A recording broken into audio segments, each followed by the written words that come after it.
માંડવી નગર ભારતીય જનતા પાર્ટીની કાર્યશાળા મંત્રી શ્રી કુંવરજી હળપતિના અધ્યક્ષસ્થાને યોજાઈ હતી।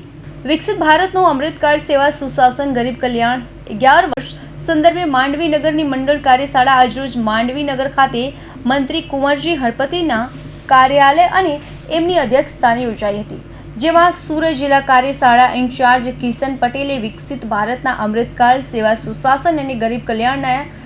અભ્યાસ 11 વર્ષનો પૂર્ણ થયેલ જેની માહિતી આપી હતી, તેમજ પ્રદેશમાંથી આવેલ કર્મચારીની વિસ્તૃત માહિતી પૂરી પાડી હતી। તેમજ કાર્યક્રમના અધ્યક્ષ મંત્રી કુંવરજી હળપતિએ જણાવ્યું હતું કે આપણા દેશના વડાપ્રધાન નરેન્દ્ર મોદી દ્વારા વિકસિત ભારત અમૃતકાળ સેવા સુશાસન ગરીબ કલ્યાણ 11 વર્ષના સુશાસનની વિવિધ સિદ્ધિઓની જાણકારી આપી હતી। સંકલ્પથી સિદ્ધિ સુધી મોદી સરકારના 11 વર્ષની આજની આ કાર્યશાળા અમે પ્રદેશ ભારતીય જનતા પાર્ટીની ગાઈડલાઈન મુજબ આજ અમારી આ 11મી કાર્યશાળા સુરત જિલ્લાની માંડવી નગરની પૂર્ણ કરી છે। આ કાર્યશાળામાં ભારતીય જનતા પાર્ટીના પદાધિકારીઓ, અપેક્ષિત લોકો, જે લોકોને આ જવાબદારી આપવામાં આવી છે એ જવાબદારીઓ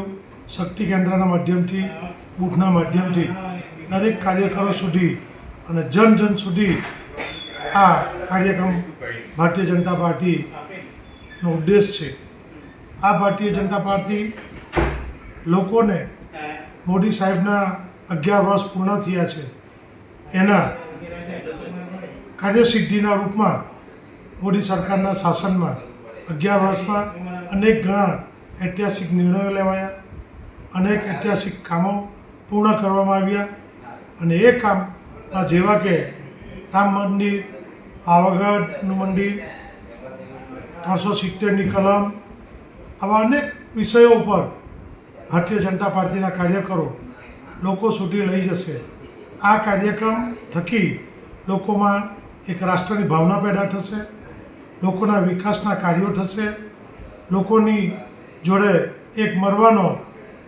મોકો મળશે અને ભારતીય જનતા પાર્ટીનો આખરે છેલ્લે એક ઉદ્દેશ હોય છે કે જન કલ્યાણ સુધી જે લોકોનું કલ્યાણ થાય અને લોકોનું હિત જળવાયેલું રહે, લોકોમાં એવી ભાવના પેદા થાય, એ માધ્યમથી આજે આ ભારતીય જનતા પાર્ટીની કાર્યશાળા લેવામાં આવી।